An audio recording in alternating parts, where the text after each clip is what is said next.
All right, I think you guys know how this works. If you like what you hear, hit that donate button so we can do it some more. In the meantime, away we go.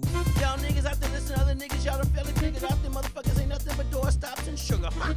Now your dumb ass need to be re-educated on the motherfucking basis that you know that you shoved your mind full of boogers now. Oh no, you can't be left alone, the trust is gone, the Rolling Stones the only thing that's left to love you, let me hug you. I'm just gonna run my mouth, we gonna stay right here in the house with the blinds down low and the helicopters flying above you. A friend with weed is a friend indeed, but a friend with crack is better. We can rap all night, oh yeah, we can rap all night. A friend with weed is a friend indeed, but a friend with crack is better. We can rap all night, oh yeah, we can rap all night.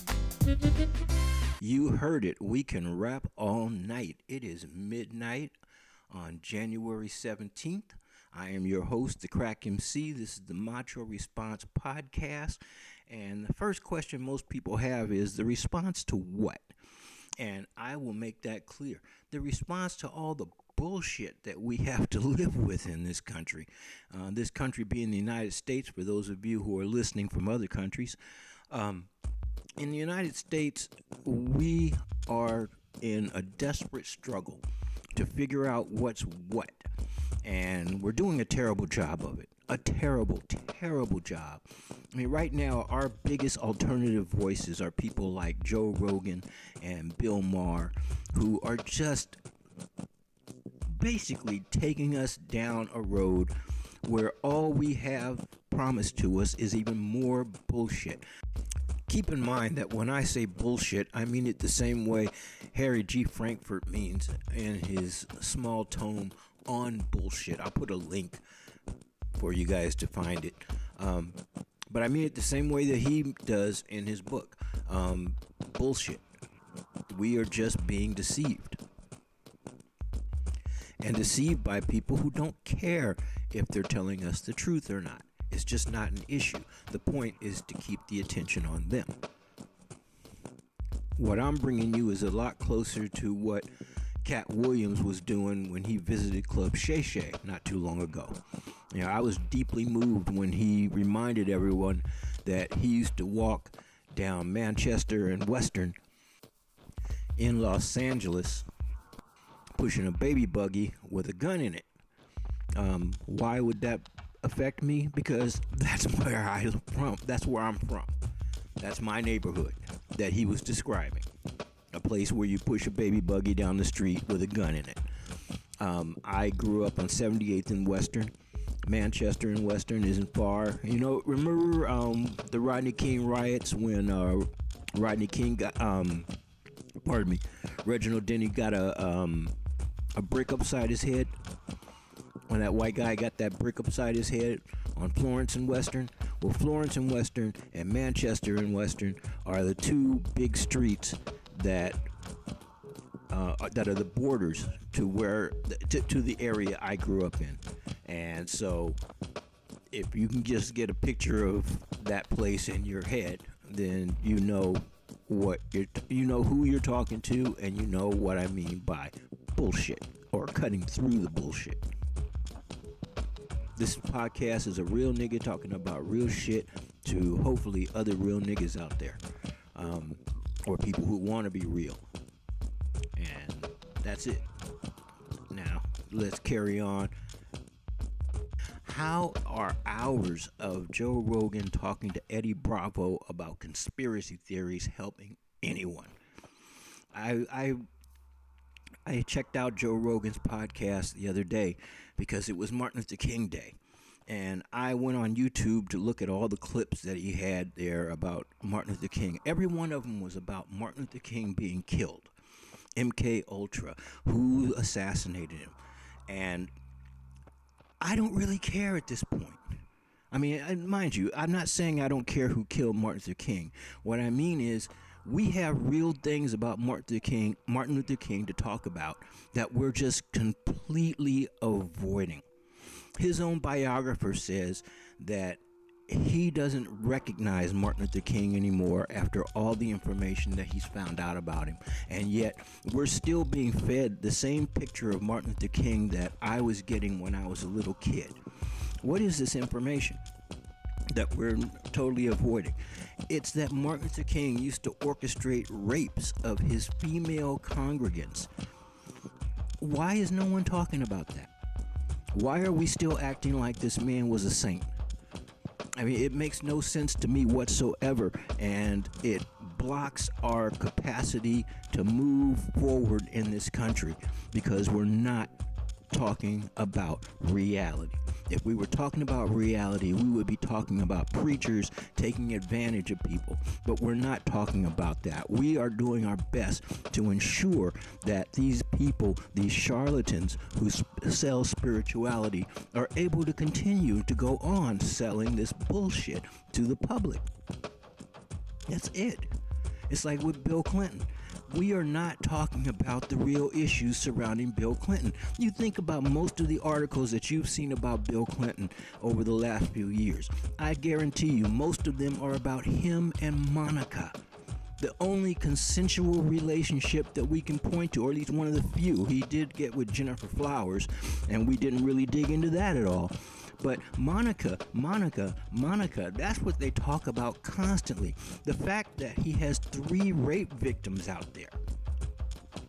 Kathleen Willey, Paula Jones, and Juanita Broderick. That should be very, very important now that Jeffrey Epstein is dead and we're looking into who flew on the Lolita Express and all this kind of stuff.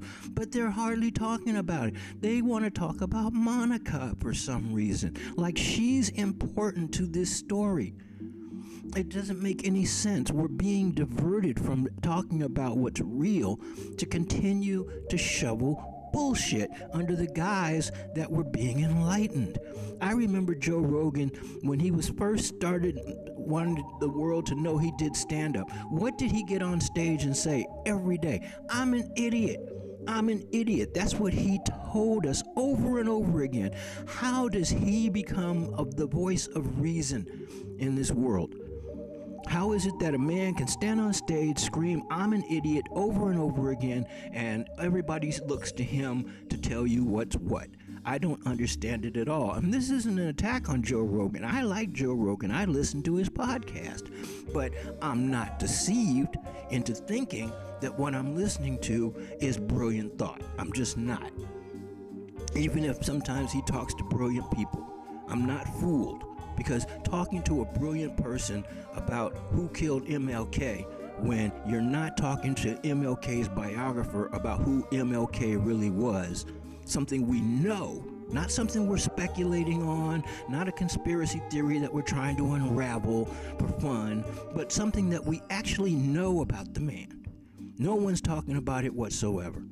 And that's the problem that we're having in this country. We are avoiding the real topics in order to keep shoveling bullshit. I mean, if we were really talking about what Martin Luther King did with his time, wouldn't that explain why J. Edgar Hoover was taping him constantly and had FBI agents following him around? Isn't that the real story of that? Behind that he knew what Martin Luther King was doing? We all know about the tape that he sent to Coretta of Martin Luther King having sex with other women. So he knew what was going on. J. Edgar Hoover knew what Martin Luther King was doing, and he was disgusted by it, and that's why he was after him. And people are still trying to say, oh no, it was only because he was trying to free black people. No, there was more to it than that, and we don't want to talk about it. We just want to avoid that whole thing in order to keep this narrative about the evil white man being after Martin Luther King going. And it's just insane. Which brings me to the topic that I really want to talk about today, which is Israel. A topic that we're not talking about, again, because we're being lost in the bullshit. It really bothers me that we're paying for their genocide of the Palestinian people. it tears me up. It consumes most of my thinking these days because I've spent a lot of time working for Jews. I've worked at a Jewish school. I've worked as a synagogue. At a synagogue as the Shabbos Goy. I have done my part, and the whole topic of Israel was just something that was able to be overlooked. And now that it can't be overlooked, and I personally want to thank Hamas for that. Thank you for waking me up. Now that the subject cannot be overlooked, and I did actually look into it, I'm disgusted. I'm disgusted by the whole topic of Israel. People say, does Israel have the right to exist? I'm not sure. I'm really not. Now, I realize they're there. They've established themselves as a Starbucks in the Middle East, but I'm really not sure that's ever been a good thing. Ever. I don't care about what progress they think they're bringing. The promise of Theodore Herzl to turn Israel into a Vienna in the Middle East, nobody asked for any European influence to be there. As a matter of fact, what they were mostly trying to do was get rid of that. And yet you have these people who their whole purpose was to establish themselves as an outpost for European values in the Middle East. That makes no sense at all. Especially not when we were a country that had established ourselves as being anti-colonialist. How are we now the biggest backers of this project to bring white supremacy to all these Arab people? Joe Biden saying that Israel is an aircraft carrier for our values in the Middle East. That makes no sense. There's no way that you can tell me there's any good that's coming out of that. Nobody asked us to do this. This is all about ourselves. Now, before I get too deep into Israel, I want to make sure that you know that you can find information about Martin Luther King on a website called The Conversation. You can basically go on Google and type in MLK rape and websites will come up, but I know that you can find this information on a website called The Conversation. You can find an article about it in the Daily Mail, and there's also one in the Independent. So there's 3 sources for you that you can find out information about Martin Luther King orchestrating rapes of his congregants. All right. I mentioned Bill Maher before, big defender of Israel. But at the same time, this is the same Bill Maher who did everything he could when Christopher Hitchens was on his show to shut down talk about Bill Clinton raping people. Every time Christopher Hitchens tried to bring it up, Bill Maher shut it down. But he wants to make sure that we're behind Israel 100%. Israel, of course, celebrated Martin Luther King Day by putting out a tweet like Martin Luther King would approve of the genocide they're carrying out, which I really don't think that would be true. I think he'd be as disgusted as I am. I've watched like every Holocaust movie I can get my hands on, and I can't look at one now. I can barely watch a World War II documentary, which I do almost every day. But I'm having a hard time with it because I'm just not buying what's going on now. And I know that's unfair. I apologize to my Jewish friends. This is not me turning anti-Semitic or anything. I'm just saying the topic of Israel and Zionists are turning my stomach. I've been planning on going to see that new movie, The Zone of Interest.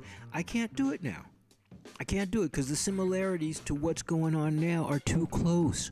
This is a movie about Germans enjoying their life while on the opposite side of a wall, people are in a death camp being destroyed. And that just reminds me too much of October 7th when these people decided they were going to have a rave alongside a wall where people are being held in a concentration camp on the other side. It's stomach turning, and it makes no sense. I realize I keep saying that on this first podcast, but that's really going to be the theme of this podcast, is that what we're doing makes no sense, and we're not going to get our act together until it does. I needed for Israel to make sense, so I decided to look, to do a deep dive into the subject. And the first thing I realized is that as soon as you try to straighten out what's happened with Israel, people will try to get you lost in the woods. They want to talk about what happened in 2014 or 2008 or the 1967 war or this, that, and the other. And all that, it just bothered me. It confused me. So I took it the simple route. Who started it? I mean, as far as I'm concerned, I looked at it like two kids. One hit the other. Why'd you do it? That kind of thing. And what I found, I didn't like. I mean, the Zionists started this off with a lie. A land without a people for a people without a land. No, that wasn't true. There were people there, so that was a lie. So this whole project started with a lie. And that's the first indication that we shouldn't be backing this the way we are. Because these people lied to us. And they're still lying to us if you listen to what they're saying every day. They want to say that, as soon as Israel started in 1948, we were attacked. Well, I found out that the Zionists were actually bombing that area in 1947 and in 1946, the bombing of the King David Hotel. I mean, the Zionists are, as far as I can tell, they are the ones totally in the wrong here. Totally. I mean, Albert Einstein said, if there's a problem in Palestine, he said this, I think, in 1948, if there's a problem in Palestine, first you blame the British for orchestrating this whole thing, and then you blame what he called the criminally misled Zionist terrorists. That's what he said. Now, I'm not claiming that Albert Einstein was against the creation of Israel or anything like that. I'm just telling you what he said. If there's a problem, if any problem should befall Palestine, first you blame the British for starting this mess, and then you blame the Zionists. He did not say you turn on the Arabs who were living there and blame them for wanting to keep living there in peace without these people aggressively coming in and trying to push them around and tell them what to do. Now we have the likes of Bill Ackman trying to change what free speech means here in America. I mean, he's started his crusade against anyone who says from the river to the sea, and trying to turn that into an anti-Semitic trope when it's not. I mean, the one state solution means that from the river to the sea, everyone's going to be equal. And that's not anti-Semitic. That just means that they're going to have to get rid of their anti-democratic way of doing things in the state of Israel. It doesn't mean all the Jews have to die. It doesn't mean that Israel has to go away. It means they're going to have to change the way they do things so that everybody has the same chance.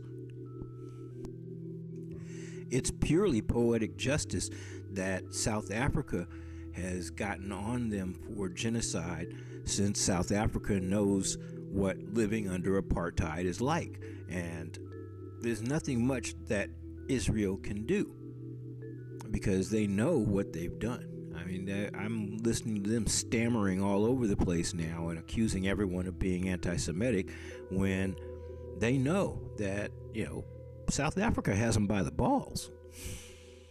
That's not to say I think the people of South Africa are going to win this against Israel. Not with America's thumb on the scale. It just doesn't work that way.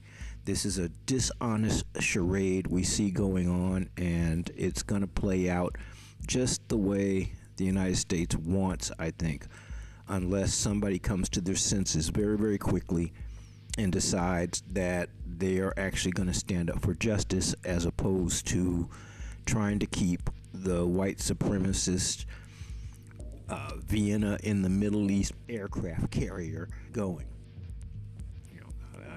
I am under no illusions that right will conquer wrong in this particular case, because it rarely ever has, and that's how we got here in the first place. Now, I can hear you saying, what about the hostages? And all I could say in reply is, for every hostage that Hamas has, Israel is holding about 100 people. And that's why Hamas took the hostages, to trade, as anyone can see. So I don't see anybody in Israel as being innocent, including the kids. I mean, if you brought your kid into a war zone because you are all, full of religious fervor, and you're all fired up about living on somebody else's property, that's on you. I mean, I wouldn't go there, not to deal with this, and especially not to have a rave. My God, it's insane to me that people would put themselves in this position, but that's what people do, I guess. And so I have all the sympathy in the world for the hostages. Definitely, I want to get them back, etc. But I don't think that how Israel is going about this is going to do it. So far, only one hostage has been released. All the other ones are being killed, sometimes by Israeli bombs. And if they want that to change, they're going to have to do this another way. This is a political problem that they're trying to solve by military means, and that just can't happen. It just doesn't work that way. So that's how I feel about the hostages. That's how I feel about Israel. That's how I feel about this whole thing. Right is right and wrong is wrong, and the Zionists are definitely wrong. Anyone who can't see that when they look at the spokesman these people choose, oh my God, these people are disgusting. When I see the people speaking for Israel, especially in the UK, my God, these people are stomach turning, just stomach turning. And they're just, I can't believe that Israel would pick them for their spokesman. They are just some of the worst representatives for their cause that they can pick, unless you want an honest representation of their cause. If you want an honest representation of their cause, then those people are the ones that you choose to represent you. But if you're trying to put on a good face and say, oh, we're actually trying to be decent people and do the right thing, you've got the wrong spokespeople, because they are not giving off that vibe at all. They are giving off a deceitful, this is genocide vibe. That's for sure. I mean, I if you want to lose me as being a supporter, just put the people that you have speaking for Israel in the UK before me, and I will immediately shut down, because they do nothing for me. And the same goes for Joe Biden and Anthony Blinken. They are just awful representatives for the cause that they're defending. They're not convincing at all. They are just awful representatives for an awful cause that we really should have nothing to do with. I hate this feeling that as an American, I have no control over what my government is doing, even when I know my government is 100% in the wrong. I mean, for a country that started with we the people are not running things right now. Donald Trump says it's the deep state, but it's definitely not us. We are not the people running this country. It's being run by people in Washington, and they are not our representatives. Not right now. Because our representatives would not be doing this to us. They are putting us in a dangerous situation. Everybody knows that you can't go around killing thousands of children and not think that somebody isn't going to want to hit you back for that. Somebody's going to want to get you back for that. It's just the way it is. I mean, we have blood on our hands, and there's no way to deny it. I mean, we are just covered in it. We look like Carrie at this point. And they know it, and we better know it, because we're going to get hit. I'm almost sure of it, because you just can't do what has been going on and think no one's going to be mad enough to hit us back. they are going to hit us. They're going to hit us back, and they're going to hit us just as hard as Israel has been hitting them. And that's like 100-fold. You know, Israel isn't killing 10 times the people that Hamas hit. They're doing about 100 times. And you can bet that when it comes to Arabs, they're going to get us back. And they're going to try to make it equal to that. So prepare yourselves, because we deserve it. All right, looking at the clock, it's about time I started to wrap this up. I hope that it was decent for you. I actually enjoyed doing it, and look forward to doing some more. I'm trying to keep it down to about a half an hour, just like I have the albums. By the way, if any of you have not been on SoundCloud and listened to the releases that I've been putting out, also about a half an hour each, I wish you would. That's really what I like to do, and I will keep doing that, just like I'll keep doing this. And I wish you all the best. Let me know what you think, either in the comments or send me an email at crackmc. The crackmc, that's EMCEE @gmail.com. Hit the donate button on the Macho Response website on Blogger. If you want to donate something, I really do need the donations. And take care. I'll see you as soon as I can with the next edition. This is the Macho Response, the Crack MC, signing off. Thank you very much for your time. Bye-bye.